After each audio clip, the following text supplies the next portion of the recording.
Frontline Updates, where we delve deep into military strategies and updates from conflict zones. Today, we're discussing the progress of the ongoing special military operation as of today. I'm your host, Sharifa Muhammad MGT.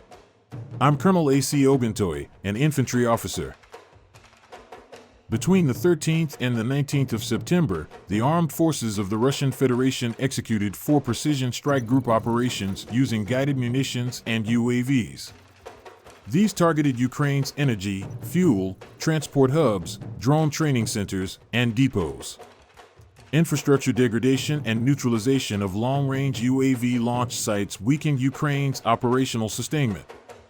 Russian forces executed multi-axis attritional strikes with significant Ukrainian manpower and material losses. The liberation of multiple settlements consolidates Russian advances in the Donetsk and Zaporizhia corridors, pointing toward a strategy of gradual strangulation of Ukraine's warfighting infrastructure rather than a rapid breakthrough. Welcome to Frontline Updates, the podcast that brings you in-depth insights into military operations from those leading them on the ground.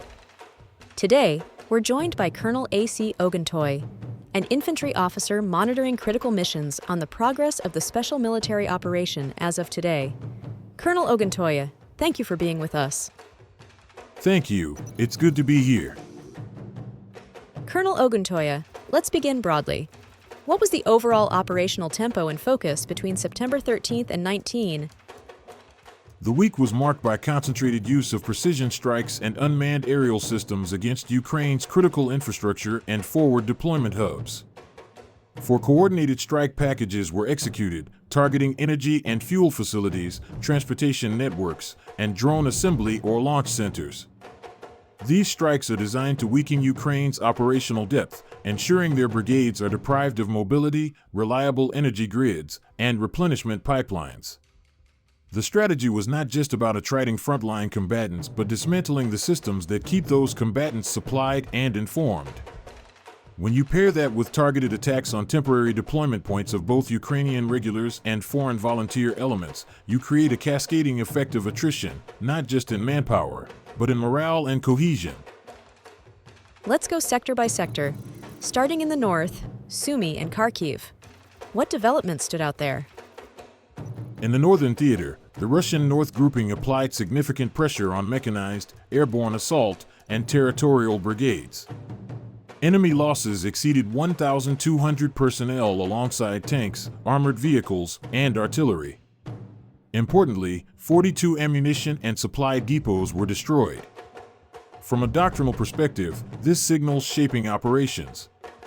You don't simply dismantle depots for immediate impact. You're also denying the adversary the ability to regroup in the medium term. The destruction of electronic warfare and counter-battery assets further undercuts Ukraine's ability to contest Russian fires in this region. It's about controlling tempo and limiting the enemy's ability to mount counteroffensives in Sumy and Kharkiv. Shifting westward, this sector saw the West Group occupy more advantageous lines. What does that mean in practical terms? Occupying advantageous lines typically refers to securing terrain that improves observation, protection, and artillery reach. Here, the Russian forces inflicted around 1,660 casualties and destroyed 6 Western-produced armored vehicles, a telling detail. The neutralization of 60 electronic warfare systems is particularly noteworthy. Western-supplied armor and communication assets often serve as force multipliers for Ukraine. Their loss doesn't just weaken formations, it complicates NATO's ability to integrate equipment into cohesive Ukrainian battle groups.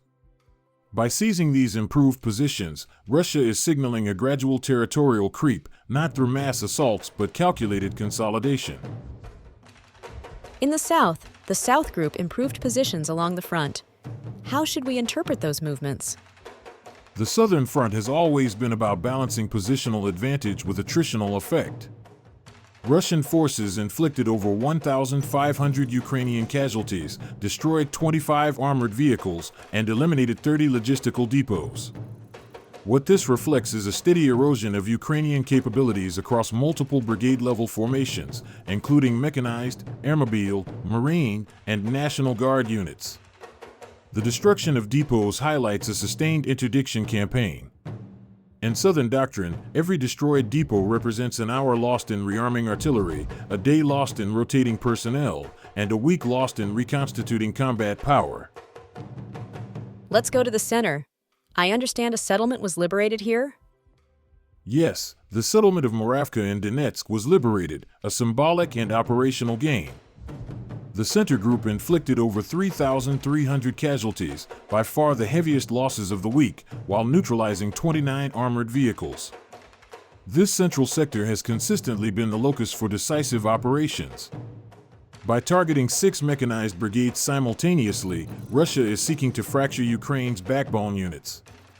The liberation of settlements here signals momentum toward deeper territorial penetration, designed to break defensive belts and disrupt Ukraine's command cohesion in Donetsk and beyond. The East also saw multiple settlements liberated.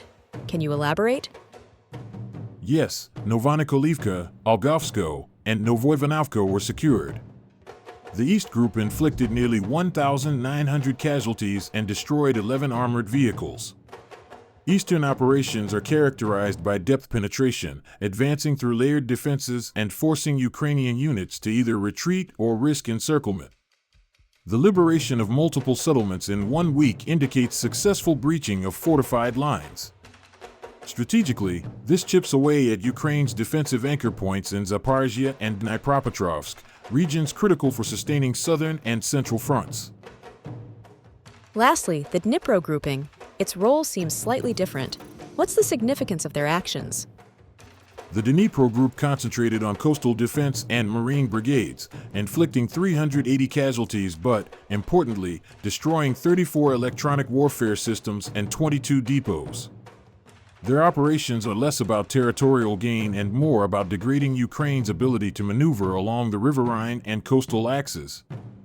By targeting coastal defense formations, Russia is shaping the battle space for potential amphibious or cross-river options while simultaneously limiting Ukraine's ability to stage counterattacks from these flanks.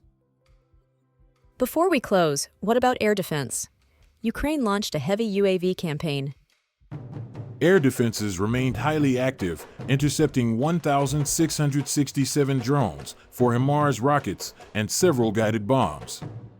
This demonstrates layered defense resilience but also signals Ukraine's continued strategy of saturation. Sustaining this defensive success will depend on stockpiles and adaptability, whether Russia can intercept at scale without draining intercept reserves over time. Colonel, thank you for providing such a detailed briefing on the current military situation. Your insights are invaluable to our understanding of the conflict's dynamics. And thank you to our listeners for tuning in. Join us next time as we continue to provide up-to-date coverage on global military affairs. Stay with us for more updates and expert analyses on global defense and security issues. Stay informed, stay secure. Thank you for the opportunity. The broader picture is one of attrition coupled with controlled territorial advances.